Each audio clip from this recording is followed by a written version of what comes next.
You know that feeling, right? That sudden jolts of pure ice in your veins panic over something tiny at work? That sinking feeling in your gut that you've just made a catastrophic mistake?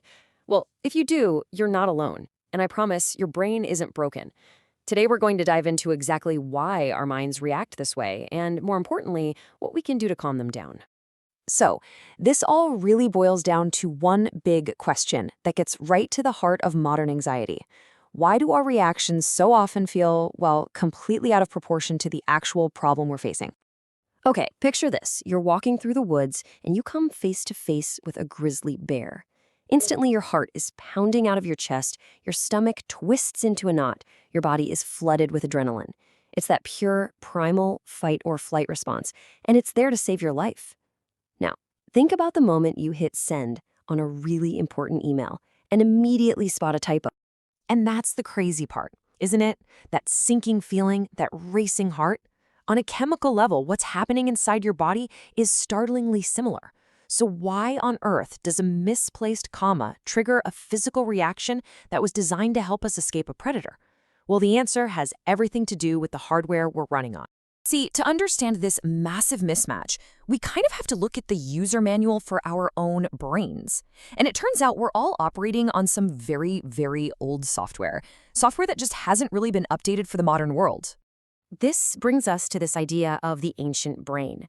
Now, this isn't a separate organ or anything, it's the primitive, instinctual part of our wiring. For thousands and thousands of years, this system had one job, and one job only: keep you alive. It was built to be hypervigilant, to constantly scan the horizon for anything that could kill you. And you know what? It's incredibly good at its job. The problem is, this ancient system doesn't get nuance. It can't tell the difference between a social threat and a real life or death survival threat. So an unanswered text, it gets interpreted as social rejection, which for our ancestors could literally mean being cast out of the tribe, a death sentence. A critical comment from a colleague feels like a direct attack, and that looming deadline, to your ancient brain, that feels like a predator slowly but surely closing in. And this, right here, is the absolute perfect metaphor for what is happening.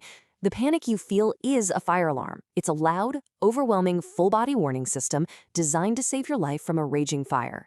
The system is working perfectly. The issue is, it's being triggered by burnt toast. The alarm is very, very real, but the danger is just imagined.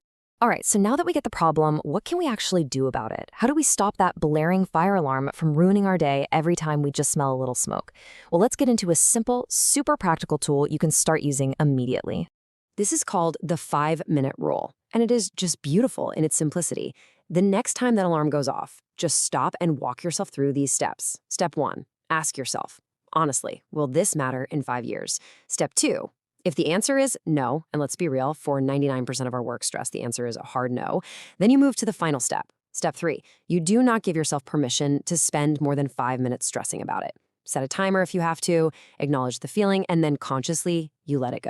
Now, the 5-minute rule is a fantastic technique for managing that anxiety in the moment. But the long-term goal really is to change your whole relationship with that inner alarm system.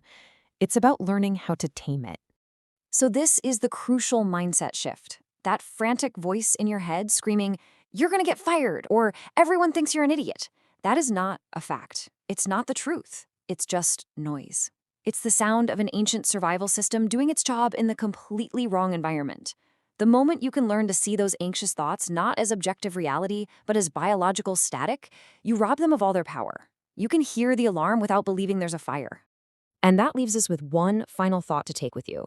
Now that you know the difference between a real fire and a little bit of burnt toast, ask yourself this: what piece of burnt toast will you choose to ignore this week? What minor issue will you give 5 minutes to and then just let go? Because that power to calm your ancient mind, it's already yours.